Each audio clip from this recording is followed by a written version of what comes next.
Welcome guys back to my channel. आज हम पढ़ने वाले हैं चैप्टर 1 ऑफ क्लास 7th। अगर आप हमारे चैनल पे नए हैं तो प्लीज़ सब्सक्राइब कीजिए और बेल आइकन दबाइए और वीडियो को लाइक भी कर दीजिएगा। Today we are going to study nutrition in plants. From the first stanza we are going to start. In class 6 you have learned that food is essential for all living organisms। हमने class 6 में पढ़ा है कि food जो है वो important है हर सारे ऑर्गेनिजम्स के लिए। You also learn that carbohydrates, proteins, fats, vitamins and minerals are components of food. हमने ये भी देखा है कि कार्बोहाइड्रेट्स है, प्रोटीन्स है, फैट्स है, विटामिन्स है और मिनरल्स है, वो सारे कंपोनेंट्स ऑफ फूड है। These components of food are called nutrients, और ये सारे जो कंपोनेंट्स ऑफ फूड है इनको हम न्यूट्रिएंट्स बोलते हैं। And are necessary for our body, और हमारे बॉडी के लिए बहुत नेसेसरी हैं। All living organisms require food. Plants can make food for themselves but animals including humans can not. लेकिन जो ऑर्गेनिजम्स, ऑल लिविंग ऑर्गेनिजम्स, जो सारे लिविंग ऑर्गेनिजम्स है उनको फूड चाहिए। Plants can make food for themselves, जो plants है वो अपने लिए फूड बना सकते हैं, but animals including humans can not, और लेकिन जो एनिमल्स और ह्यूमन्स है वो नहीं बना सकते खुद से। They get it from plants और एनिमल्स, वो प्लांट्स और एनिमल्स से फूड लेते हैं that eat plants. They get it from plants और animals that eat plants. Thus, humans and animals are directly or indirectly dependent on plants। इसलिए जो humans और animals है वो directly या indirectly plants पे dependent है, निर्भर करते हैं plants से। So here Bujo is saying something. Bujo wants to know how plants prepare their own food. Mode of nutrition in plants. Plants are the only organisms that can prepare food for themselves। Plants ये केवल अकेले organisms है जो अपना food खुद से prepare करते हैं by using water, carbon dioxide और मिनरल्स से। The raw materials are present in their surroundings. जो रॉ मटेरियल्स है वो उनके सराउंडिंग में प्रेजेंट रहते हैं, जैसे रॉ मटेरियल्स जैसे कार्बन डाइऑक्साइड, ये सब, सनलाइट, क्लोरोफिल, वाटर, ये सब। So the nutrients enable living organisms to build their bodies. जो न्यूट्रिएंट्स रहते हैं वो जो ऑर्गेनिजम्स को अपने बॉडीज़ के लिए बॉडी को ग्रो करने के लिए, रिपेयर डैमेज को रिपेयर करने के लिए, और दे एंड प्रोवाइड और एनर्जी को देने के लिए हेल्प करते हैं। Nutrition is the mode of taking food by an organism and its utilization by the body. जो न्यूट्रिशन है वो अकेला मोड है टू टेक फूड को लेने के लिए ऑर्गेनिज्म से, and its utilization by the body. The mode of nutrition in which organisms make food themselves. जिस मोड ऑफ न्यूट्रिशन से ऑर्गेनिजम्स अपना खाना खुद से बनाते हैं, for simple substances called autotrophic, मतलब खुद से बनाते हैं उनको ऑटोट्रोफिक बोलता है। ऑटो मतलब सेल्फ, ट्रोफोस मतलब nourishment, nutrition. Therefore plants are called autotrophs, इसलिए प्लांट्स को हम ऑटोट्रोफ्स बोलते हैं। Animals and most other organisms take in food prepared by plants. They are called heterotrophs. Heteros is equal to others. जो animals या plants और take food करते हैं, जो प्लांट्स ने जो फूड बनाया वो फूड लेके अपना खाना बनाते हैं, उन्हें हीटरोट्रॉफ्स बोलते हैं। Heteros is equal to other. So Paheli यहाँ पर बोल रही है, Paheli wants to know why our body can not make food from carbon dioxide, water and minerals like plants do. Paheli बोलना चाहती है कि हमारी बॉडी क्यों नहीं कार्बन डाइऑक्साइड, वाटर और मिनरल से प्लांट खाना बना सकती है प्लांट्स की तरह। Now we may ask where the food factories of plants are located. तो हम इधर पूछेंगे कि कहाँ फूड फैक्ट्रीज के, मतलब प्लांट्स के फूड फैक्ट्रीज किधर लोकेटेड है। Whether food is made in all parts of a plant, क्या फूड सारे प्लांट्स में बनता है ऑफ अ प्लांट, और only in a certain part, और केवल एक ही पार्ट में। How do plants obtain the raw materials. Plant अपना रॉ मटेरियल्स कहाँ से ऑब्टेन करते हैं, from the surroundings. How do they transport them to the food factories of plants. वो कैसे ट्रांसपोर्ट करते हैं प्लांट्स के फूड फैक्ट्रीज में। Photosynthesis, food making process in plants. Leaves are the food factories of plants. जो leaves है वो plants के फूड फैक्ट्रीज कहलाते हैं. Therefore all the raw materials must reach the leaf. इसीलिए जो जितने भी रॉ मटेरियल्स है वो लीव्स के पास जाने चाहिए. Water and minerals present in the soil are absorbed by the roots and transported to the leaves. जो water और mineral soil में रहता है वो roots absorb करता है और leaves के पास transport करता है. Carbon dioxide from air is taken in through the tiny pores present on the surface of leaves. जो कार्बन डाइऑक्साइड एयर से जो मिलता है वो छोटे छोटे पोर्स जो लीव्स में रहते हैं उनके अंदर जाता है. These pores are surrounded by guard cell और ये पोर्स गार्ड सेल से सराउंडेड रहते हैं. Such pores are called stomata. इन पोर्स को हम स्टोमेटा कहते हैं. फिगर 1.2 हम इधर फिगर 1.2 में देख सकते हैं कि स्टोमेटा का डायग्राम है. ये stomata opening, guard cells and the leaf. ये लीफ के अंदर ये जो स्टोमेटा रहते हैं. So here the blue blocks में cells. You have seen that buildings are made of bricks. हमने देखा है कि जो बिल्डिंग्स होते हैं वो ब्रिक्स से बनते हैं. Similarly the bodies of living organisms are made of tiny units called cells. उसी तरह जो बॉडीज लिविंग ऑर्गेनिजम्स के बॉडी हैं वो अलग अलग सेल्स से बनते हैं. Cells can be seen under the microscope. जो सेल हम उनको केवल माइक्रोस्कोप से ही देख सकते हैं, नेकेड आई से नहीं देख सकते. Some organisms are made of only one cell. कुछ ऑर्गेनिज्म केवल एक ही सेल से बने रहते हैं. The cell is enclosed by a thin outer boundary.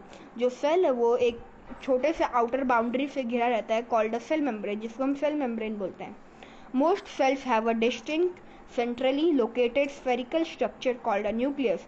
बहुत सारे सेल्स के पास distinct centrally located spherical structure रहता है जिसे हम न्यूक्लियस बोलते हैं. The nucleus is surrounded by a jelly like substance called cytoplasm. जो न्यूक्लियस होता है वो एक जेली लाइक सब्सटेंस से सराउंड रहता है जिसको हम साइकोप्लाज्म बोलते हैं. वो इधर हम डायग्राम देख सकते हैं सेल का. ये इसे हम साइकोप्लाज्म बोलते हैं. ये न्यूक्लियस, ये cell membrane and this is cell. So either continue. Bujo wants to know how water and minerals absorbed by roots reach the leaves. बुझो जानना चाहता है कि कैसे जो वाटर और मिनरल्स हम रूट्स एब्जॉर्ब करता है वो लीव्स के पास जाता है. Water and minerals are transported to the leaves by the vessels which run like pipes throughout the root. जो वाटर और मिनरल्स रहता है वो लीव्स पे ट्रांसपोर्ट होता है वेसल्स के through which run like pipes throughout the root. जो पाइप की तरह दौड़ता रहता है रूट्स में. The stem, the branches and the leaves they form a continuous path और passage for the nutrients to reach the leave. जो stem, branches और जो लीव्स है वो एक सीधा पाथ बनाते हैं न्यूट्रिएंट्स को लीफ में पहुंचने के लिए. They are called vessels. उसे हम vessels बोलते हैं. You will learn about more about transport of materials in plants in chapter 11. हम और पढ़ेंगे chapter 11 में transport of materials plants में. मुझे पहली wants to know what is so special about the leaves that they can synthesize food but other parts of the plants cannot. इधर पहली बोल रही है कि ऐसा क्या स्पेशल है लीव्स में जो केवल वही कर सकता है, कोई और पार्ट ऑफ द प्लांट नहीं. तो the leaves have a green pigment called chlorophyll. जो लीव्स है उसके पास एक ग्रीन पिगमेंट है जिसे हम क्लोरोफिल बोलते हैं. It helps leaves to capture the energy of the sunlight. ये लीफ को हेल्प करता है सनलाइट को कैप्चर करने में. This energy is used to synthesise prepare food from carbon dioxide and water. और ये जो एनर्जी है ये यूज होता है फूड को कार्बन डाइऑक्साइड और वाटर में बनाने के लिए. It helps leaves to capture the energy of the sunlight. ये लीव्स को हेल्प करता है एनर्जी और सनलाइट को कैप्चर करने में. क्लोरोफिल हेल्प करता है.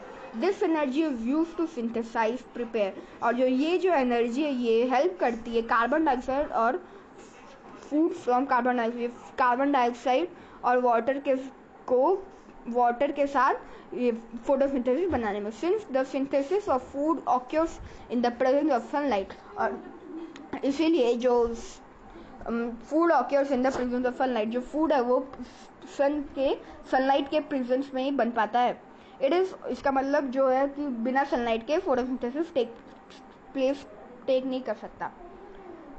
नहीं हो सकता. It is called photosynthesis. Process को हम फोटोसिंथेसिस बोलते हैं. फोटो यानी light, synthesis to prepare. So we find that chlorophyll, sunlight, carbon dioxide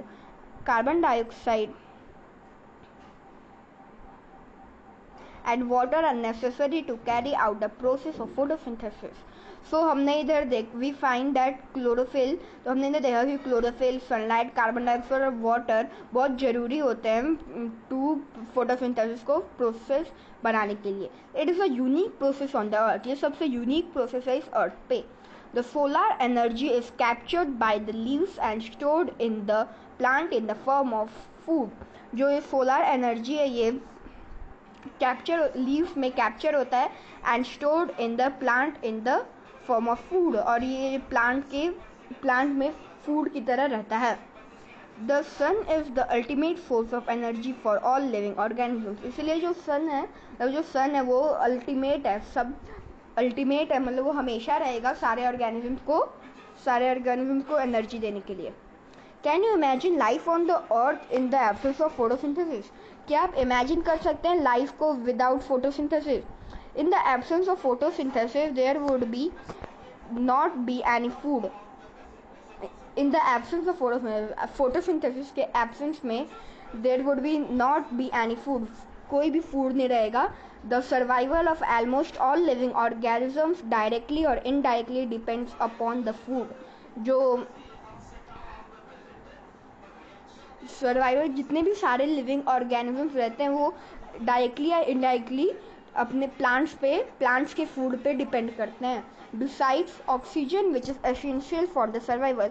और वो जो प्लांट्स है वो ऑक्सीजन बनाता है जो सर्वाइवल के लिए बहुत सर्वाइवल के लिए एसेंशियल इंपॉर्टेंट रहता है. Of all organisms is produce during photosynthesis. In the absence of photosynthesis life would be impossible on the अर्थ. अगर फोटोसिंथेसिस नहीं रहेगा तो लाइफ पॉसिबल नहीं है अर्थ पे. During photosynthesis chlorophyll containing cells of leaves figure 1.2 in the presence of sunlight. During photosynthesis chlorophyll और जो cell को कंटेन करता है लीफ में in the presence of sunlight के प्रेजेंस में use carbon dioxide and water to synthesise carbohydrate. ये leaves जो है वो कार्बन डाइऑक्साइड और वाटर को लेता है कार्बोहाइड्रेट बनाने के लिए. The process can be represented in an equation. जो प्रोसेस है वो एक इक्वेशन में बन सकता है. इधर carbon dioxide plus water sunlight chlorophyll is equal to carbohydrate plus oxygen. तो इधर डायग्राम है. Chlorophyll, guard cells, stomata, section of a leaf उसे बोलते हैं. And the leaf, stomata opening, ये गार्ड सेल्स, ये स्टोमेटा ओपनिंग. इसमें डायग्राम ऑफ अ स्टोमेटा. फिर ब्लू बॉक्स में दिया है besides leaves photosynthesis also take place in other green parts of the plant. Leaf को छोड़ के फोटोसिंथेसिस और भी पार्ट्स में लेता है. इन प्लेस बनता है कोई प्लांट्स में. In green stems and green branches. Green stems और ग्रीन ब्रांचेस में. The desert plants have scale और स्पाइन लाइक लीव्स. जो डेजर्ट प्लांट्स है उनके पास स्केल जैसे स्पाइन जैसे लीव्स रहते हैं ताकि to reduce loss of water by transpiration. कम से कम पानी बाहर निकालने के लिए ट्रांसपिरेशन से. These plants have green stems which carry out photosynthesis. तो इन प्लांट्स के पास ग्रीन स्टेम होता है फोटोसिंथेसिस को बनाने के लिए. जैसे कि कैक्टस प्लांट्स में होते हैं कि उनके पास नीडल लाइक लीफ होता है कम ट्रांसपिरेशन के थ्रू कम पानी देने के लिए, और उनके पास ग्रीन स्टेम्स रहते हैं फोटोसिंथेसिस बनाने के लिए. So diagram showing photosynthesis. Light energy carbon dioxide and oxygen जाता है और इधर से water and minerals chlorophyll and leaf. तो यहाँ पे बाहर ऑक्सीजन निकलता है. During the process oxygen is relieved. और इस प्रोसेस में ऑक्सीजन प्लांट से बाहर आता है जिसे ह्यूमन बींग्स इनहेल करते हैं. The presence of starch in leaves indicates the occurrence of photosynthesis. और जो द प्रेजेंस ऑफ स्टार्च है, जो स्टार्च का प्रेजेंस है इन लीव्स में इंडिकेट करता है ऑक्यूरेंस ऑफ फोटोसिंथेसिस. फोटोसिंथेसिस को बनाने के लिए। स्टार्च इज ऑल्सो कार्बोहाइड्रेट, जो स्टार्च है वो भी एक कार्बोहाइड्रेट है। Boojho has observed some plants with deep red, violet और ब्राउन लीव्स। बूजो ने बहुत सारे प्लांट्स ऑब्जर्व किए हैं कि plant with deep red, violet और brown leave. He wants to know whether these leaves also carry out photosynthesis. वो जानना चाहता है कि क्या ये लीव्स भी फोटोसिंथेसिस बनाते हैं, फोटोसिंथेसिस बनता है। सो गाइस, आज के लिए इतना ही। अगर आपको और ये नेक्स्ट पेजेस देखना है तो आप हमारे चैनल को सब्सक्राइब कीजिए और ये वीडियो जल्द से जल्द आएगा। सो अगर आपको ये वीडियो अच्छा लगा तो like, share and subscribe. Thank you guys.